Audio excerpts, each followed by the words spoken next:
Delhi liquor scam కేసులో CM Arvind Kejriwal BRS MLC Kavitha ED కస్టడీలో ఉన్నారు. కాగా రేపటితో కవిత కస్టడీ ముగియనుంది. ఈ నేపథ్యంలో రేపు కవితను రౌస్ అవెన్యూ కోర్టులో ప్రవేశపెట్టనున్నారు. అయితే ఇప్పటికే కవిత కోర్టులో బెయిల్ పిటిషన్ వేసిన విషయం తెలిసిందే.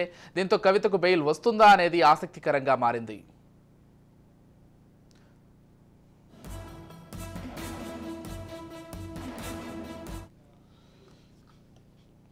కాగా ఢిల్లీ లీకర్ స్కామ్ పాలసీలో కేజ్రీవాల్ కవిత ఇద్దరు ప్రధాన సూత్రధారులే అని ఈడీ అధికారులు చెబుతున్నారు. అందులో భాగంగానే వీరిద్దరిని కస్టడీలోకి తీసుకుని విచారిస్తున్నారు. లిక్కర్ స్కామ్లో 100 కోట్ల రూపాయల ముడుపులు తీసుకుని మద్యం విధానాన్ని సౌత్ గ్రూపుకు అనుకూలంగా మార్చారనే ఆరోపణలు ఈడీ చేస్తోంది. ఈ మొత్తం వ్యవహారాన్ని ఎమ్మెల్సీ కవిత నడిపించారని ఈడీ ఛార్జ్ షీట్లో పేర్కొంది.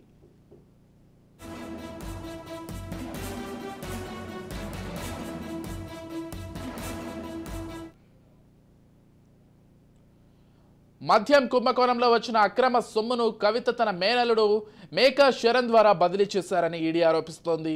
100 కోట్ల రూపాయల లావాదేవీల్లో శరణ్దే కీలక పాత్ర అని ఈడీ భావిస్తోంది. దీంతో ఈడీ అధికారులు శరణ్పై ఫోకస్ పెట్టారు. రైట్, ఇక మొత్తంగా ఇదే అంశానికి సంబంధించి మరింత సమాచారం అందించడానికి మా క్రైమ్ బ్యూరో చీఫ్ ఇన్నారెడ్డి సిద్ధంగా ఉన్నారు. ఈ ఢిల్లీ లిక్కర్ స్కామ్లో కవిత చుట్టూ ఉన్న లింకుల కోసం చాలా తీవ్రంగా సెర్చ్ చేస్తూ ఉంది. అయితే దీంట్లో ఈమె ఇన్వాల్వ్మెంట్ చాలా కీలకమైన పాత్ర పోషించింది అన్న నేపథ్యమే కాకుండా ఈమెకు సంబంధించిన ఆస్తులేంటి, బినామీలు ఎవరు అన్న విషయం మీద కూడా కాన్సన్ట్రేషన్ చేసినట్టు తెలుస్తూ ఉంది. మనం గమనిస్తే ప్రధానంగా ఎన్ఫోర్స్మెంట్ డైరెక్టరేట్ కవిత ఇంటి దగ్గరికి వచ్చినప్పుడు దాదాపుగా 2 గంటల పాటు విచారణ చేసింది. వీళ్ళతో పాటు ఇన్కమ్ ట్యాక్స్ అధికారులు కూడా సోదాలు చేయడం జరుగుతూ ఉంది.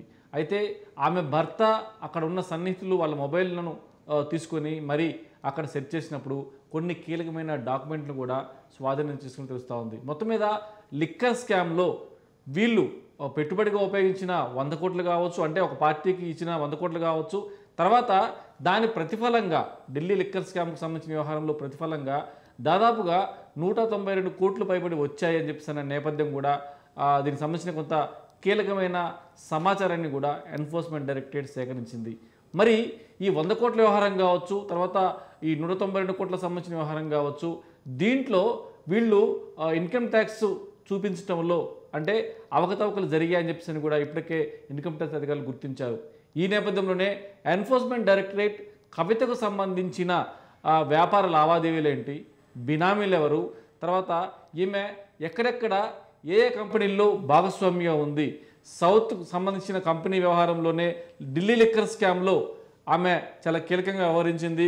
ఆ టీంలో మెంబర్లే ఈ ఢిల్లీ లిక్కర్ స్కామ్కి సంబంధించిన ప్రధాన సూత్రధారులు అన్న విషయాన్ని కూడా ఎన్ఫోర్స్మెంట్ డైరెక్టరేట్ కనిపెట్టింది.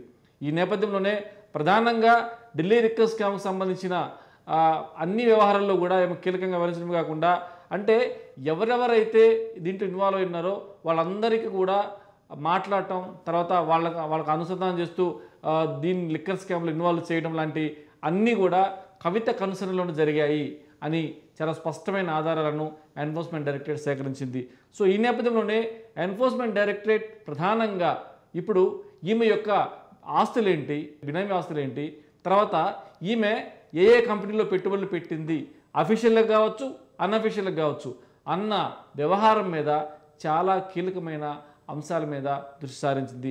మనం గమనిస్తే దీంట్లో ప్రధానంగా కవిత భర్త బంధువులు అలాగే స్నేహితంగా ఉండే వారి వివరాలను సైతం వెలికి తీసి వారికి సంబంధించిన ఇన్కమ్ ట్యాక్స్ లావాదేవీలు అంటే గత ప్రభుత్వంలో వాళ్ళ యొక్క ఆదాయము అంటే ఒరిజినల్గా అంటే వీళ్ళు మనం గమనిస్తే దీంట్లో కవిత భర్త బంధువులు సన్నిహితంగా ఉండేవాళ్ళు. దీంట్లో మనం ప్రధానంగా గమనిస్తే ఇప్పటికే కవిత మేనల్లుడు మేకా శరత్ పేరు కూడా తెరపైకి వస్తూ ఉంది. అయితే విచారణలో అతను ఎవరని అడిగితే తను ఎవరో తను తెలియదని చెప్పేసి కూడా చెప్తున్న పరిస్థితి మనం చూసాం. ఎన్ఫోర్స్మెంట్ డైరెక్టరేట్ ఇలాగనే వీళ్ళ స్నేహితులకు సంబంధించిన కొన్ని ఆర్థిక లావాదేవీలు జరిగిన వ్యవహారంలో కొంత సమాచారాన్ని సేకరించి వాళ్ళ గురించి అడిగినప్పుడు కూడా తనకు తెలియదని సమాధానం చెప్పింది. కానీ చూస్తే భారీ ఎత్తున ట్రాన్సాక్షన్ జరిగాయి. అంటే వాళ్ళు బినామీలుగా ఉండి వాళ్ళ ద్వారా వేరే వేరే కంపెనీలో పెట్టుబడులు పెట్టిస్తుందా, మరి వాళ్ళకున్న ఆదాయం ఏంది, కానీ ఉన్న అంటే వాళ్ళకి రెగ్యులర్గా మనం గమనిస్తే ఒక మనిషి అతనికి సంబంధించిన ఆదాయ వ్యయాలు మనం లెక్క పెట్టాలంటే అతని యొక్క కంపెనీ అంటే వాళ్ళకున్న బేసిక్ వాళ్ళ పొలాలు కావచ్చు, తర్వాత ఆస్తులు కావచ్చు, కంపెనీలు కావచ్చు. ఈ కంపెనీలు ఏంటి, కంపెనీల దగ్గర చూస్తున్న ఆదాయం ఎంత, దాంట్లో ఎంత నష్టం, ఎక్కడ నష్టాలు ఏమైనా ఉన్నాయా, తర్వాత బ్యాంక్ లోన్స్ ఏమైనా ఉన్నాయని చెప్పి దాని మీదనే ఓవరాల్గా ఒక మనిషి యొక్క ఆర్థిక లావాదేవీల వ్యవహారం ఆధారపడి ఉంటుంది. కానీ దీంట్లో నష్టాలు వస్తున్న పరిస్థితుల్లో ఉన్న ప్రాపర్టీ వాల్యూ అంతా కలిపి కూడా కనీసం 2-3 కోట్లు ఉన్న వ్యక్తులకు ఒక్కసారిగా 100 కోట్ల రూపాయల ట్రాన్సాక్షన్ జరుగుతుంది అంటే మరి ఆ మిగిలిన డబ్బులు ఎక్కడి నుంచి వచ్చాయి అంటే వీళ్ళు బినామీలుగా ఉన్నారా, అయితే ఎవరు బినామీలుగా ఉన్నారు అన్న విషయం మీద ఎన్ఫోర్స్మెంట్ డైరెక్టరేట్ చాలా నిశ్చితంగా పరిశీలిస్తూ ఉంది. దీనికి తోడు ఇన్కమ్ ట్యాక్స్ అధికారులు కూడా కొన్ని అవకతవకలు గుర్తించారు. అంటే వీళ్ళు ఇన్కమ్ ట్యాక్స్ కట్టడంలో, తర్వాత ట్రాన్సాక్షన్ సంబంధించిన వ్యవహారంలో వీళ్ళు అడిగిన దానికి సమాధానం చెప్పడంలో కూడా చాలా అవకతవకలు ఉన్నాయని గుర్తించారు. సో దీంట్లో ఈమె భర్త పాత్ర ఎంత, అలాగనే బంధువుల పాత్ర ఎంత, ఈమె ఏ కంపెనీలో పెట్టుబడి పెట్టింది, ఎవరు కవితకి బినామీలుగా ఉన్నారు అన్న విషయం మీద పూర్తి స్థాయిలో ఎంక్వైరీ కొనసాగుతూ ఉంది. ఆ దిశగా అడుగులు వేస్తూ ఉంది.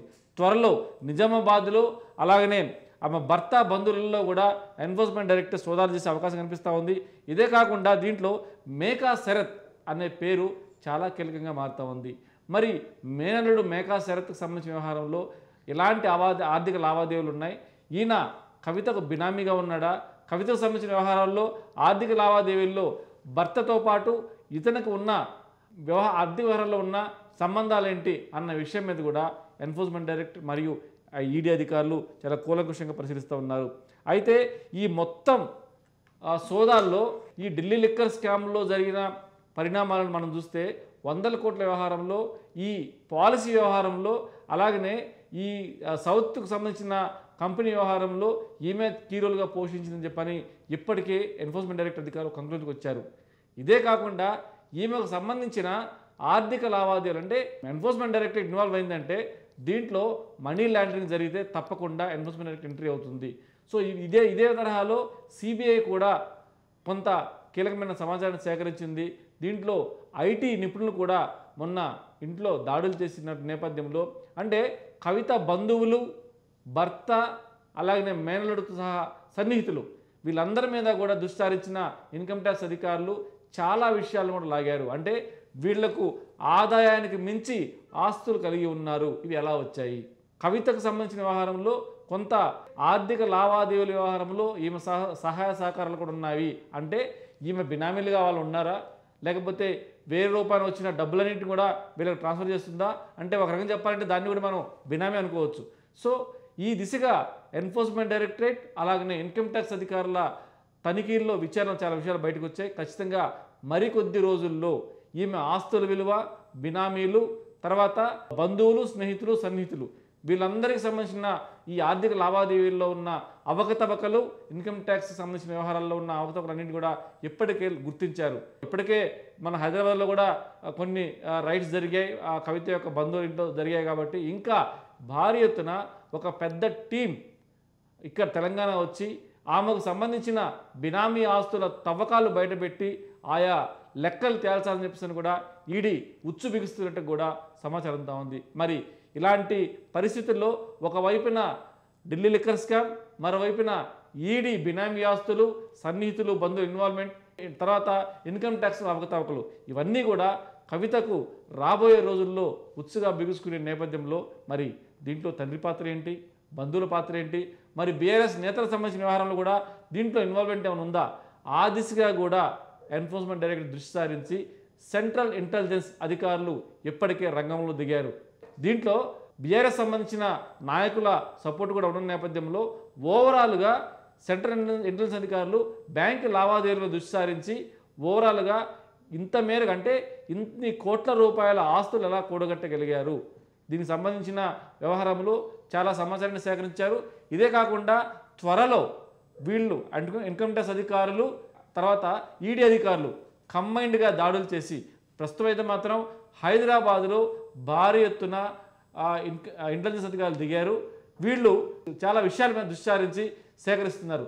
వీళ్ళు మొత్తం ఇన్ఫర్మేషన్ సేకరించిన తర్వాత ఒక్కసారిగా ఎన్ఫోర్స్మెంట్ డైరెక్టరేట్ అండ్ ఐటీ అధికారులు మూకుమ్మడి దాడి చేస్తే కవిత యొక్క పరిస్థితి ఏంటి, కవిత బినామీల పరిస్థితి ఏంటి, బీఆర్ఎస్ నాయకులు అలాగనే కేటీఆర్ అలాగనే మిగతా నాయకుల పరిస్థితి ఏంటంటే దాని మీద సర్వత్రా వెతకడం కొనసాగుతూ ఉంది. ఖచ్చితంగా ఈ ఆస్తుల వ్యవహారంలో, బినామీల వ్యవహారంలో ఎన్ఫోర్స్మెంట్ డైరెక్టరేట్ ఉచ్చు బిగుస్తుందని మాత్రం వాస్తవం. ఇది జిన్నారెడ్డి సైనింగ్ ఆఫ్.